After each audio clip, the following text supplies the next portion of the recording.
This episode of New Politics was released on the 8th of April, 2023, and produced on the land of the Wangal and Whadjuk people.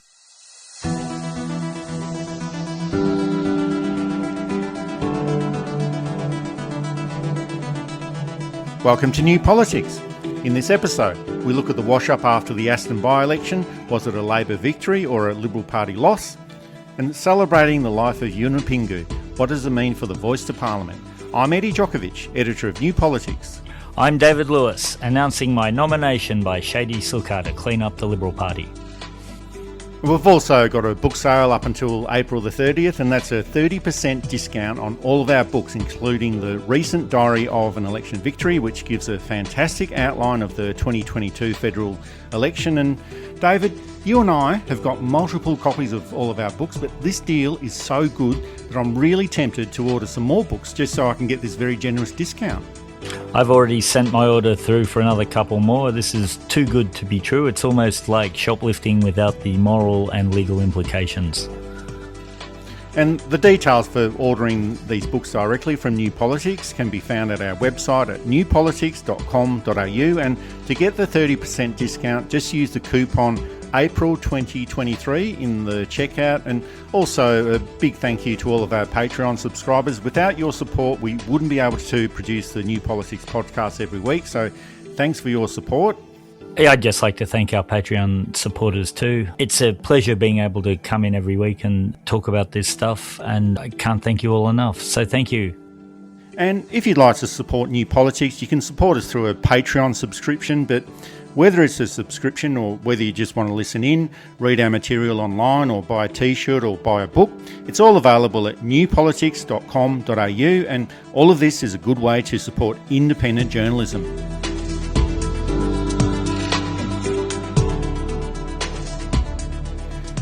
The Aston by-election resulted in either a big win for the Labor Party or a big loss for the Liberal Party, depending on which way you look at it. But most of the analysis during the week has been on what went wrong for the Liberal Party, when the focus should be on what the Labor Party did right to win the seat. But Labor chose the right candidate, they had the right campaign. Conversely, the Liberal Party had the wrong candidate and they had the wrong campaign, and they were punished with a 6% swing against and the loss of a seat that was previously very, very safe for them. By-elections have got so many political issues that can be read into them. It means this thing or it means that thing. And most of the analysis that is read into it tends to be wrong. But the Aston by-election result, more so in this case, I think, it seems like it's an accurate reflection on what's happening in federal politics at the moment. I think that's right. And there's been a lot of analysis over what's wrong with the Liberal Party. And most of it is without disparaging anyone who's done this, because it did need to be said, and we did it too. Wrong candidate. You said it just then. It was the wrong candidate. To put in someone with that close a tie to News Corp, they may as well have put in the editor of the Herald Sun. And again, it's a shame for Roshina Campbell, because she may well have been an excellent local member. We don't know this for sure, and I suspect not, given that she was parachuted in. But we don't know, and I guess we'll never know. She may well have been a really excellent candidate. She may not have started off badly and grown into it.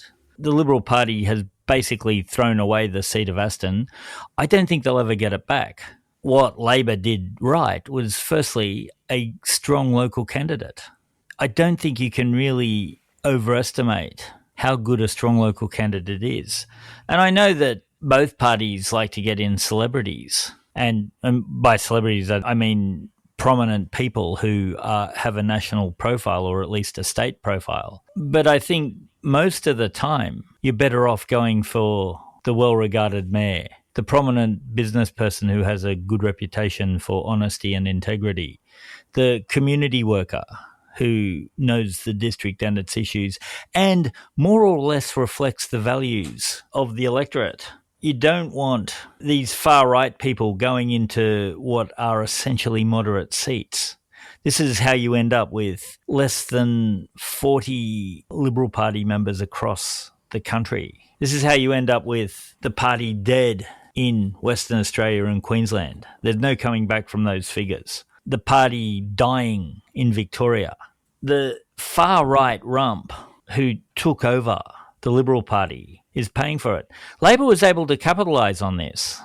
And Labor did some very good things. They ran an honest campaign in Aston. They presented very well in Aston. The minor parties did a pretty decent job too, but with a strong major party candidate, the minor parties generally aren't in with a shot. If Labor had tried to parachute someone in or had decided this is a safe Liberal seat and run dead, the minor parties may have got up then. But if Labor runs strongly, which they did, they tend to outmaneuver the Greens and Fusion and then a couple of parties on the right. That's not to say that the minor party shouldn't run, by the way.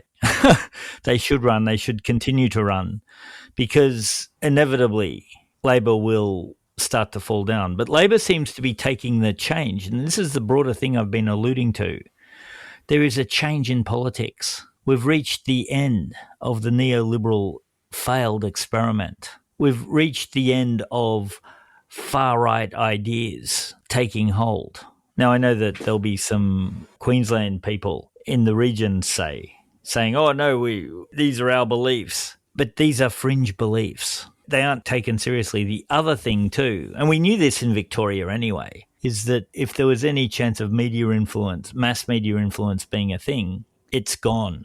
Gone are the days where it's Rupert Murdoch and Kerry Stokes and Fairfax, Peter Costello, choosing who the next Prime Minister is. Newspaper endorsements mean nothing because the Sun Herald ran very hard in favour of Rashina Campbell for many reasons. Not just the obvious ones that her husband is the editor, but they wanted a Liberal candidate in there. And the good folks of Aston decided that they'd had enough of that they weren't going to be told what to do, and Labor capitalises on this.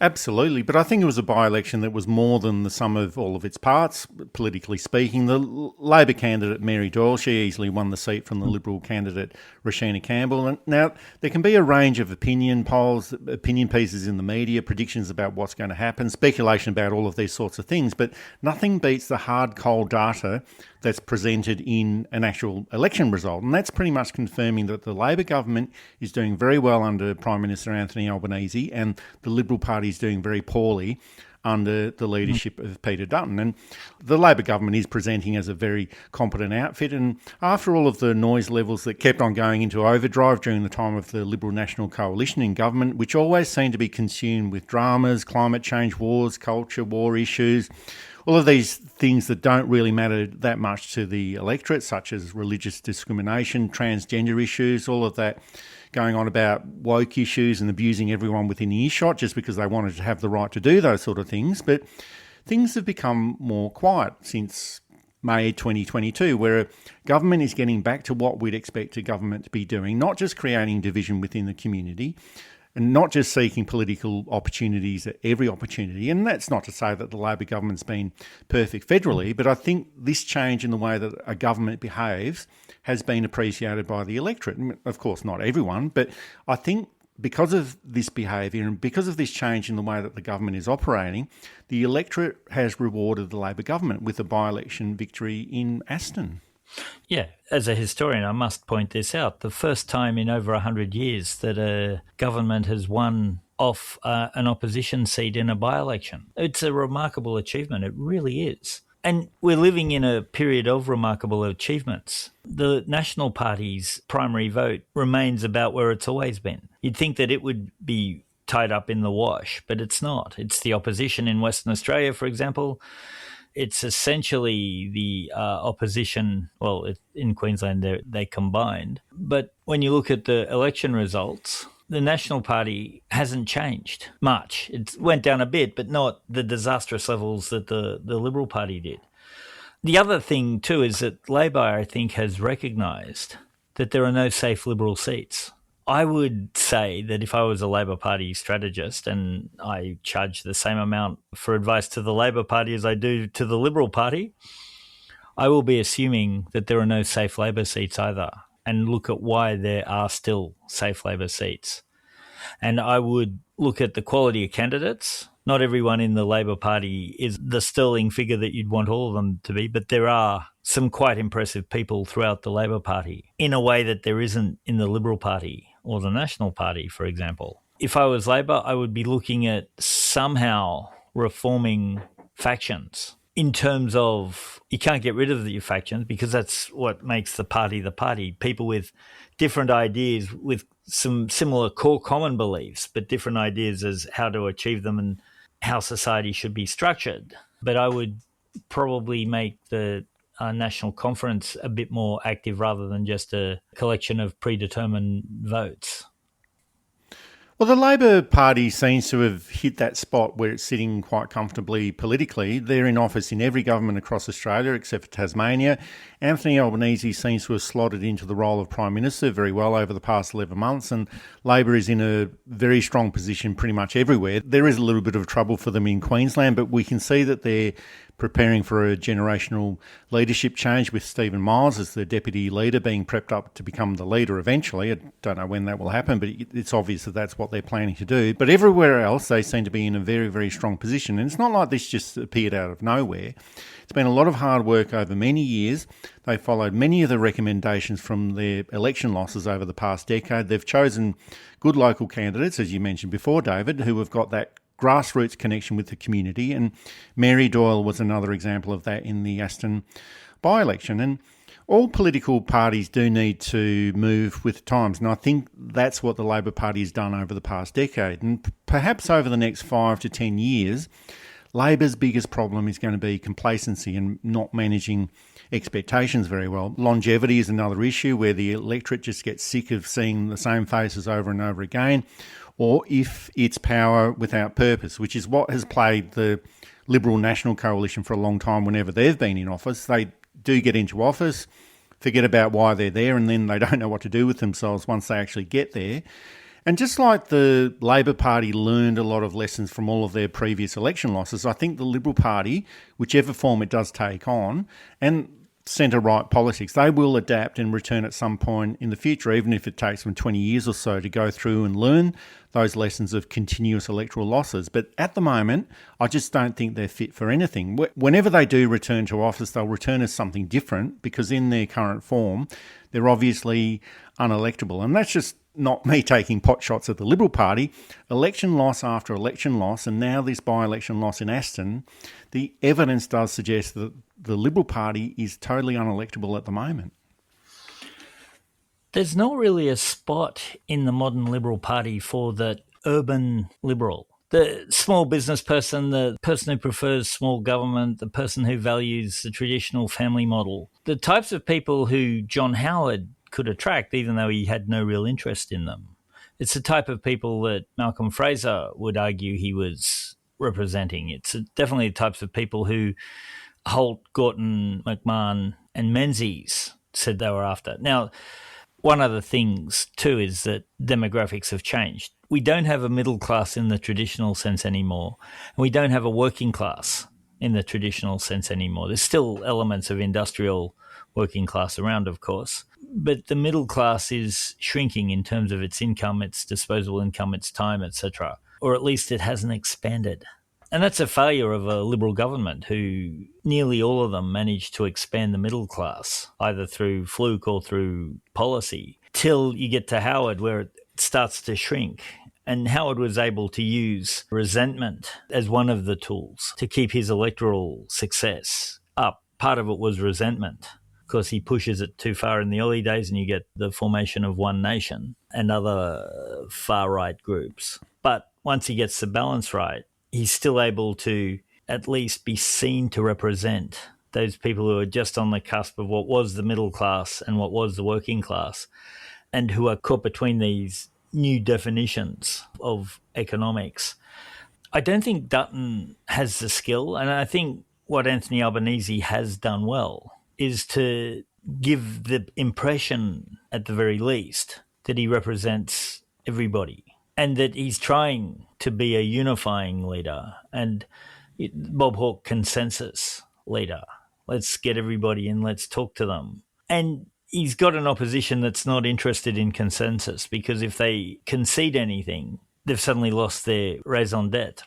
So he's in a good position. You make your own luck in a sense in politics, but there has been a bit of luck involved, external luck involved anyway. You couldn't ask for a better opposition leader if you were Prime Minister, that's for sure. Now, I did notice one narrative that was appearing from Labor politicians in the wash-up of the Aston by-election, and that was that narrative that the adults are back in government, and that was also a narrative that was pushed by Christopher Pyne when the Coalition returned to office back in 2013, only for them to go on and behave like schoolyard bullies once they got into government. But this is something that Labor must be picking up in their focus group testing, that people are relieved that they've got an adult government in office now, and they're back to doing the things that people expect of a government. So Labor has done a lot right since returning to office, and all of these opinion polls and more or less the by-election result in Aston, they do actually confirm all of this. And of course the Labor government can improve, and in some areas it needs to improve a lot. Newstart needs to improve substantially. We've talked about that quite a few times, David. They haven't done that yet. The single parent payment that morphs into Newstart when the youngest child turns 8, that was introduced by the Howard government and then modified by the Gillard government so that single parents on benefits lost up to $100 a week. That needs to be amended too, but so far the Albanese government hasn't been prepared to act on that. We also had those issues with AUKUS promising to spend $368 billion on those outrageous nuclear submarine deals when we could easily be spending that revenue on more worthwhile programs that could benefit more of the local community. So we did complain about the AUKUS deal, but it actually seemed to boost the profile and credentials of Anthony Albanese on national security issues. There's probably COVID management issues as well. That's a silent issue that the government is not really talking about, even though there's still almost 4,000 COVID cases a day. They could probably make antivirals more readily available or work out a way of offering more protection to vulnerable and immunocompromised people. Not sure what else they can do here, but it's an issue that we'll have to keep monitoring. So generally, there are still areas that the Labor government will need to improve on, but overall it's been doing pretty well, and that's being supported quite favourably by the electorate as well. Yeah, the COVID thing, people have stopped reporting, so we really don't know what the numbers are. It could be that it's the 4,000, it could be more. We don't know. And that's something that, while the virus is still around, you'd think that the government would want to do a little bit more with. I think, too, that the Julian Assange and the Richard Boyle cases need a much swifter resolution. The Biden government is another government of adults. So you'd think that the glacially slow process of government could be sped up just a little bit. The Boyle case could be ended tomorrow with just a little bit of political will. And of course there's the never-ending problem of the inhumane treatments of asylum seekers. That has to be continually monitored and fixed as well. You're listening to New Politics. You can subscribe to us on Apple or Google Podcasts, listen through Spotify, YouTube, SoundCloud and Amazon Music, or you can find us at newpolitics.com.au.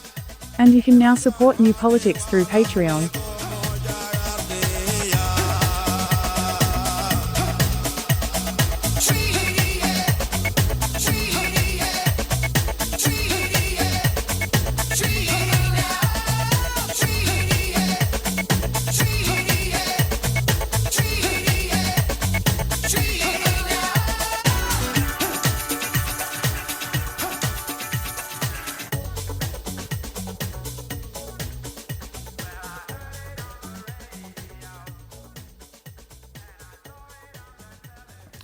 Yunupingu died during the week, and he campaigned for Indigenous land rights for most of his life. He first came to prominence with the Gove land rights case in 1971.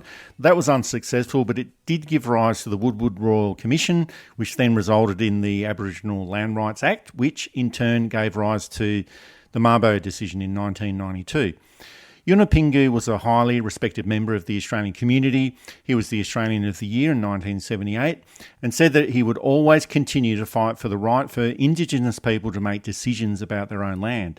He was also one of the members of the Referendum Council, which developed the Uluru Statement from the Heart, and one of the co-designers of the Voice to Parliament, and there will be a referendum on this to be held at some point during this year. So the work on reconciliation, treaty, Voice to Parliament, land rights, there's still some way to go on this. I think that we'll eventually get there, but Yunupingu's work over a lifetime was an important part of getting to where we are right now. A giant of the nation, I think, from one of the great Northern Territory family, the Yunupingu family are prominent in many fields. His loss will be felt, and we've lost a couple of prominent Indigenous voices over the last couple of years that we have felt the loss of. Our condolences to any family who may be listening, of course. It's a remarkable career because he's working on the Gove land rights case in his early 20s. And he's 30 when he becomes Australian of the Year. And he remains a prominent figure almost till the day he dies. One of the great names of Australia, who is also strangely unrecognised. We should be talking more about these figures. You're right, the struggle, I think, will end up with land rights being approved everywhere with a much stronger Indigenous voice, and that is in no small part to Yunupingu. And the nation should be, and mostly is, very grateful for what he was able to achieve. So the tributes were flowing during the week. Here's Marsha Langton paying her respects to Yunupingu. So this wonderful man came into the world when his people were in the middle of the most tumultuous part of their history. He became a leader, both in his own culture and a bridge across between the cultures and between governmental systems. And he was able to steer people in the right direction and with great wisdom and grace. So his idea of constitutional recognition, he explained to Noel Pearson and me some years ago, and he wanted a balance. He saw how the Constitution represented all of the people who'd come to Australia but had no representation for the people who'd long been here before they came, and particularly his own people, and he wanted constitutional recognition. He organised his people twice to present petitions to first Prime Minister Gillard and then Prime Minister Rudd on the matter of constitutional recognition. And he played a role from that time onwards until last week in steering people towards a good outcome.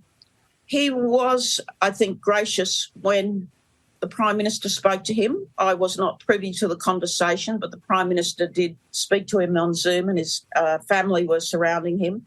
And the Prime Minister gave him a message of hope. We're all heartbroken that he didn't live to see the outcome, of course. So I do hope that the referendum is successful, because it will be in very large part as a result of his work and in honour of him. And it, gives all of us more inspiration to be as strong as he was in striving for a real sense of equality under the Constitution. And here's the Prime Minister, Anthony Albanese, paying his respects as well. I regard it as a great honour when his family reached out for me to have a conversation with him on the day that we announced the wording with the referendum working group that will go forward in legislation now. And after a committee that's the words that will be considered before the Parliament for a referendum at the end of this year. I had the opportunity and great honour of speaking to him that afternoon. He was surrounded by his loved ones and by his community, and he said to me on that afternoon, and I'll never forget it, he said to me, "You spoke truth." And that was one of the most heartwarming things that anyone could possibly have ever said to me in my life. He was an extraordinary leader. We mourn with his people today, and we pay tribute to a lifetime of advocating for the rights of Aboriginal people in this country. He was a key focal point of the development of the Uluru Statement from the Heart, a wonderful, gracious request to advance reconciliation in this country. And when that happened in 2017, he spoke about lighting a fire. I think that today's a day that I certainly recommit myself to do everything we can to make sure that that referendum is carried at the end of this year. And reconciliation, treaty, voice of parliament, land rights, constitutional recognition, I think all of this is a pathway for a modern Australia, and these are all the things that Yunupingu worked towards and dedicated most of his life towards. And of course, there is contention within the community for what all of this means, and even within the Indigenous community, there's going to be some contention about how to arrive at all of these points. But these are important signposts for the direction of Australia as a nation. As we talked about before, I don't know how long this is all going to take, but I'm pretty sure that we will get there at some point. But it is very important that Australia continues towards this pathway. And of course, there's going to be a political dimension to all of this. Here's the Shadow Minister, Julian Leeser, paying his respects to Yunupingu. We gather on a day for Australians which is particularly sad for all Australians, but particularly Indigenous Australians. Yunupingu was one of the greatest Indigenous leaders that modern Australia has produced. The leader of the Gumatj, an Australian of the Year, a long-term chairman of the Northern Land Council, Yunupingu was a man of strength, conviction and determination. A true moral voice in our country who I had the privilege of meeting on 2 occasions. He spoke at this podium in 1977. He did what few could do. He fought and he built. He fought for rights, for freedoms and for respect. And he worked in partnership to deliver land, education, jobs and opportunity. We remember Yunupingu today. We mourn Yunupingu today. May his memory be a blessing. And of course, these are the right words to say, and Peter Dutton also expressed similar sentiments during the week, and I do realise that it's possible in political life to express these words of tributes and condolences, yet have a completely different political opinion. But I actually found it offensive to hear Peter Dutton and Julian Leeser paying their respects to Yunupingu and then the following day announced that they were not going to support the Voice to Parliament. It's a little bit like saying, well, yes, we admire your courage and a lifetime of work trying to achieve treaty, land rights, even this minuscule constitutional recognition of Indigenous people and a voice to Parliament just so that Indigenous people are listened to. Well, that's all great, but no, we're going to throw mud in your face. We're not going to support any of those things that you dedicated your life to, even a modest proposal of a voice to Parliament. We are the small men of Australian politics and public life, where we can't be bothered expending any intellectual capabilities or political capital on something so modest. And by the way, we're going to exploit all of this for political gain. And that's essentially what they were saying. And Julian Leeser supported the Uluru Statement and the concept of the Voice to Parliament when the coalition was in government. But now he's using weasel words to squirm his way out of what he previously said. So a lot of this is lame-brained opposition. Again, it's that opposition for the sake of opposition. And of course, they'll get the support that they're after within the community, that fringe-dwelling and racist element within the community, but it's entirely negative, nihilistic and political opportunism at its worst. It wasn't a good look for them. I'm going to keep away from negative words because it's Easter and it's the time of peace and reconciliation. It wasn't a good look. In other weeks, I might have called it disgusting and disgraceful, but not this week, even though it was. It defeats me. And I guess they're going back to 2013 with the Tony Abbott playbook of oppose everything. And one of the great tragedies, I suppose, of Tony Abbott is that I do believe that a part of him does believe in having more positive outcomes for Indigenous Australia. He just had no idea how to do that without actually agreeing with the people who he hated to agree with. I don't think Peter Dutton has any concept of what is good and useful and helpful to Indigenous people, and I don't think he wants any concept of it. I think he's trying to nail his colours to the wall of an electorate that doesn't exist anymore and may have existed even 2 election cycles ago, but was smaller than it had been. An electorate that sees that racism doesn't work, that we need to acknowledge the powerful impact and positive impact that Indigenous Australia has given. Now, I'm not saying, yay, we solved racism at all. There's still a long, long way to go, even in attitudes towards people. But it's moved away from Dutton's hard line to a slightly softer line. It's still a pretty hard line. Let's be fair. I don't want to say, oh, look at what all these good white people did and how much better it is. That's not what I'm saying. But Dutton's hard line, I don't think, is where the public is at anymore.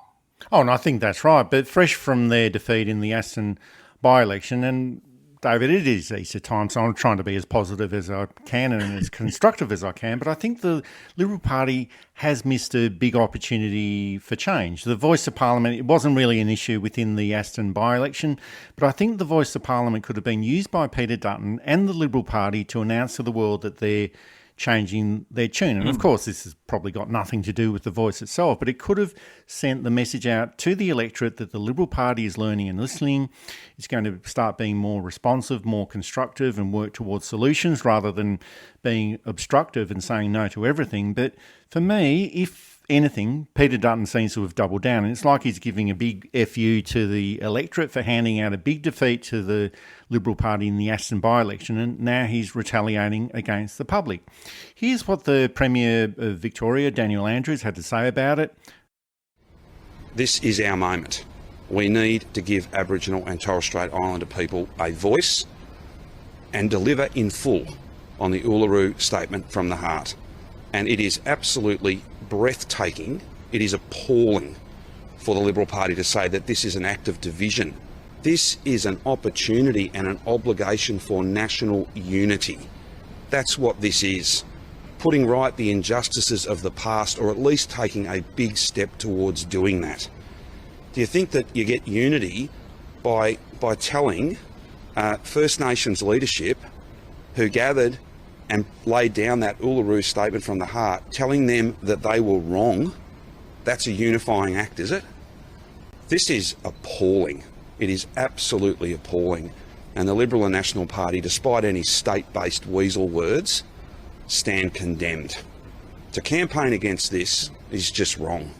It's just wrong. That's my view. People have to make their own judgments. But part of leadership is calling out racism, bigotry, and just a mean-spiritedness, a nastiness. They are a nasty outfit. If we can't find it in our hearts as a modern progressive Australia to acknowledge the terrible horrors of our past, then we will never have a shared future together. The final lines of the Uluru Statement simply ask for that all Australians walk with First Nations Australians. Is that too much to ask? And the former Liberal Party strategist, Tony Barry, he probably revealed a bit too much of his internal research when he announced that a lot of his focus group testing reveals that people refer to the Liberal Party as the nasty party, and that Peter Dutton was a bit like an ugly baby that no one wants to talk about. And I think that's probably a little bit unfair to ugly babies. But essentially, the Liberal Party is behaving like a nasty reactionary rump that's based on the success of the federal Liberal National Party in Queensland. And the LNP does hold 23 of the 30 seats in Queensland, and that's where Peter Dutton is from as well. But Queensland is not the rest of Australia. Queensland is Queensland, and I think that these particular MPs from Queensland, they're not normal people. And I'm all for diversity in Parliament, but these people are bad characters. They just seem to hate everyone else except for their own type of people.